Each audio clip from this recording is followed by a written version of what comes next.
Todo mundo que começa no colecionismo e vai ligar o console antigo numa televisão moderna se decepciona, porque a gente utiliza os cabos AV. Depois disso a gente começa a se envolver no colecionismo um pouco mais a fundo em construção de setup. Nós descobrimos que nós precisamos utilizar um upscaler para ter uma saída HDMI com qualidade. E aí a gente começa a ver HD Converter, a gente começa a ver GBS Control, Retroscaler 2X, OSSC, RetroTink. Mas não só isso, mas começamos a ouvir falar sobre tipos de cabo. Cabo AV, cabo S-Video, cabo SCART, cabo componente. E depois disso nós descobrimos que os cabos têm qualidades diferentes entre si. O mesmo cabo SCART pode ter diversas qualidades e preços diversos. A gente pode pegar um cabo componente e ter cabo componente sem blindagem e com blindagem. E aí ficamos na dúvida sobre o que vale realmente a pena investir nos nossos consoles. E hoje eu vou trazer para vocês um conteúdo muito interessante, porque eu vou comparar o melhor cabo do PlayStation 2 com o pior cabo do PlayStation 2 e a gente vai ver o que você ganha a mais por pagar tão mais caro em um cabo raro como esse cabo componente aqui. E cara, seja muito bem-vindo ao canal, meu nome é Thales. Existem duas coisas muito importantes que você pode fazer aqui embaixo. Uma delas é se tornar um membro no canal, fazer parte dessa comunidade que nós estamos construindo no YouTube e também acessar os grupos de WhatsApp e enriquecer essa comunidade. Outra coisa é você acessar o link da mega planilha do canal, onde tem todos os links de compra para os teus consoles e para o teu setup, para que você possa extrair o máximo dos teus consoles. E bom, pensando nisso, em extrair realmente o máximo dos consoles e ter realmente um setup full, é que eu estou investindo agora em novos cabos, em novos adaptadores, modernizando um pouco mais o meu setup e eu estou começando a criar esses conteúdos para vocês. E aí me surgiu a ideia. Muitas pessoas falam assim que os cabos chineses são ruins, os cabos SCART chineses são ruins, que não valem a pena, que nós precisamos pegar cabos blindados, cabos muito bem construídos para que a gente possa ter uma melhor imagem. Eu concordo com isso, mas o quão longe um cabo chinês mais simples está do melhor cabo que a gente pode ter nos nossos consoles? E até há pouco tempo atrás eu utilizava o cabo componente chinês. Não é aquele da Bitfunks não, que tem alguma blindagem, tem um acabamento melhor.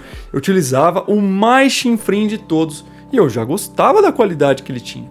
Mas eu comprei o que é tido por muitos como o melhor cabo componente do PlayStation 2, que é você pegar um cabo do PlayStation 3 original Sony banhado a ouro. E você vê realmente que a construção é muito diferente. O cabo é maior, o cabo é mais grosso e o cabo tem os conectores banhado a ouro. E a primeira coisa que vem na nossa cabeça é: nossa, esse cabo deve ser muito melhor. E é exatamente isso que a gente vai ver, a real comparação lado a lado para a gente poder observar os dois juntos. Bom, e esse é o comparativo da imagem, da qualidade no cabo original de PlayStation 3, né, aquele banhado a ouro e tudo mais que eu mostrei para vocês, e o cabo chinês do AliExpress. E nitidamente a gente já consegue ver uma diferença, e essa diferença ela é mais explícita nas cores branca. Tudo que é uma cor branca, o original mantém ela totalmente branquinha, já o cabo China ele deixa ela levemente esverdeado, porém nas outras cores é quase imperceptível e quando a gente está em jogos muito coloridos a gente não consegue perceber com tanta clareza essa diferença. Mas a diferença existe, a diferença está aí e eu consigo explicar um pouco essa diferença por conta que o cabo componente ele não envia o sinal verde. O cabo componente envia luma, sincronia. A diferença do luma e do azul é a diferença do luma e do vermelho, e a televisão, através desses sinais, entende onde que ela tem que colocar o verde. Como os cabos existem uma queda de tensão, uma perda de dados ali, em decorrência da falta de blindagem, em decorrência do comprimento do cabo, dá para entender que o conversor, a televisão, não recebe 100% os sinais no cabo chinês e ela acrescenta, onde ela vê que faltou o sinal, ela acrescenta o verde. Então é por isso que ele fica levemente esverdeado. Porém, na grande maioria dos jogos, isso é praticamente imperceptível e sinceramente, a gente só está conseguindo ver as diferenças e lembrando e vendo realmente que uma é um pouco mais verde que a outra porque estamos rodando lado a lado. Você na sua televisão que tem ajuste, brilho e essas coisas, quando você roda as duas, você não percebe essa diferença tão grande. Na verdade, eu só consigo ver que há diferença rodando literalmente lado a lado. A memória visual do que você vê com um cabo e você vê com o outro não é confiável, então você não vai conseguir ver essa diferença. Como ela é sutil, a diferença é realmente sutil, você não consegue verificar essa diferença apenas colocando agora o jogo, depois você troca o cabo, você vê se melhorou. Não, ela não é tão nítida assim. Eu diria que o PlayStation 2 é o console que mais deu diferença entre um cabo barato e um cabo caro. Os outros deram diferenças ainda menores, mas o que eu vi de diferença é apenas nessa questão de cores.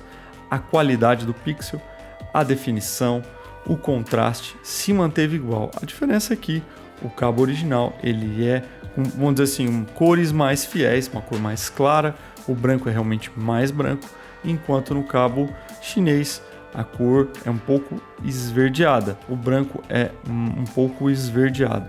Acho que nada que seja agravante, nada que inviabilize o cabo, mesmo porque a gente está falando de um cabo de PlayStation 2, que não é fácil de encontrar, não é um cabo que a gente vê todo momento, e muitas vezes quando a gente vê esse cabo com preços absurdos. Eu tive sorte, comprei ele a R$150, a R$150 eu acho que faz jus a diferença, vale a pena comprar esse cabo nessa faixa de preço, porque o cabo chinês vai gastar mais ou menos uns R$50. Mas lembrando que esse é o pior cabo chinês. A gente ainda tem o outro cabo da Bitfunks que vai encurtar a diferença ainda mais. Por isso que eu digo que não vale a pena você focar o teu setup tanto nesses tipos de cabos premium. Eu comprei realmente para poder fazer esse conteúdo para vocês, trazer realmente a diferença, para que vocês saibam aonde você está colocando o seu dinheiro e o que você vai ter a mais gastando tanto. Esse cabo é vendido comumente a R$300, R$400. E eu tive uma baita de uma sorte em encontrar ele sendo vendido a R$150. Mas isso não é uma realidade para todo mundo. E caso você encontre esse cabo nessa faixa de preço, eu acho que sim, é uma boa. Mas de modo geral, o que eu indico mesmo é o cabo da Bitfunks, que custa ali uns R$50. Para você trazer para o Brasil vai custar algo em torno de R$75 ou R$80. Eu acho que é um preço justo e uma qualidade muito ok neste cabo. Agora, o cabo que eu estou utilizando na China é aquele cabo de R$25, você vai trazer aqui a R$35, e essa é a diferença. E você comparar um cabo que custa 35 com um cabo que custa 300, e você vê que não é tão longe aonde eu quero chegar. Realmente tem uma diferença.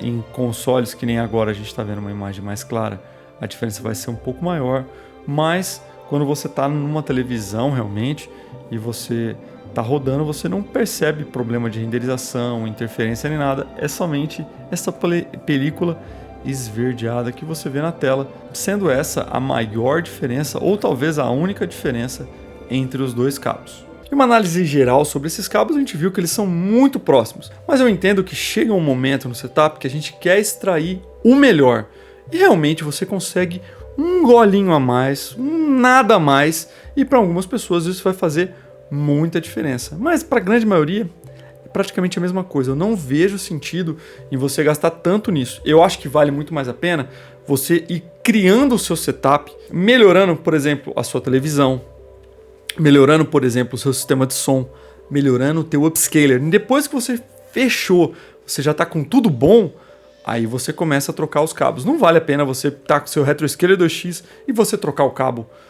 Essa diferença de valor, junta, compra um GBS Control. Se você tem um GBS Control, junta, compra um OSC. Esses saltos vão fazer muito mais sentido na qualidade geral do que apenas trocar o cabo. Mas depois que você já montou, você fala assim, não, estou satisfeito com o meu GBS Control, estou satisfeito com o meu OSC, estou satisfeito com o meu RetroTink.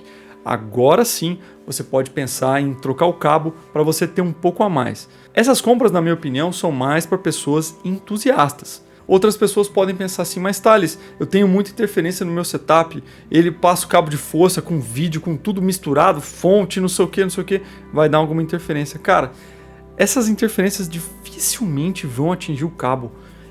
Eles são feitos sem blindagem exatamente porque eles são feitos para um ambiente residencial. O ambiente residencial tem pouca interferência eletromagnética.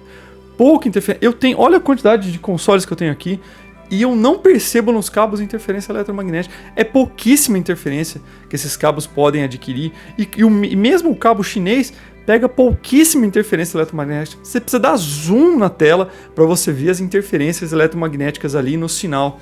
O que acontece, que é vamos dizer assim, a grande diferença entre os cabos, é que o cabo componente original ele é muito grande e o cabo componente paralelo ele é muito pequeno. Por quê? Exatamente por conta da qualidade. Ele é feito pequeno porque ele não tem tanta qualidade. Então ele é menor para que ele consiga entregar algo bom na tela. Agora os cabos componentes originais ou de grande qualidade eles são enormes. 3, 4 metros. Por quê? Porque eles são blindados com cabos grossos e eles conseguem vencer grandes distâncias sem perder qualidade. Então você pega o cabo componente paralelo, você vai ver que ele tem 1,20 m, 1,5 m. Você pega o cabo original, ele tem 3, 4 metros. Essa é a grande diferença. Ele consegue ter um cabo muito grande, sem queda de tensão e sem pegar interferência. Então, vamos dizer assim, é para setups que estão longe da televisão, são setups grandes. Por exemplo, o meu, apesar de ser enorme, ele está enrolado assim, ó, e preso, porque eu não preciso de um cabo tão grande. Então, talvez essa fique como a grande diferença entre os cabos. Bom, espero que esse vídeo possa ter sido esclarecedor para você ver realmente a real diferença. Existe diferença? Existe, mas ela é mínima. Espero que vocês tenham gostado do vídeo. Eu vou ficando por aqui. Um forte abraço a todos.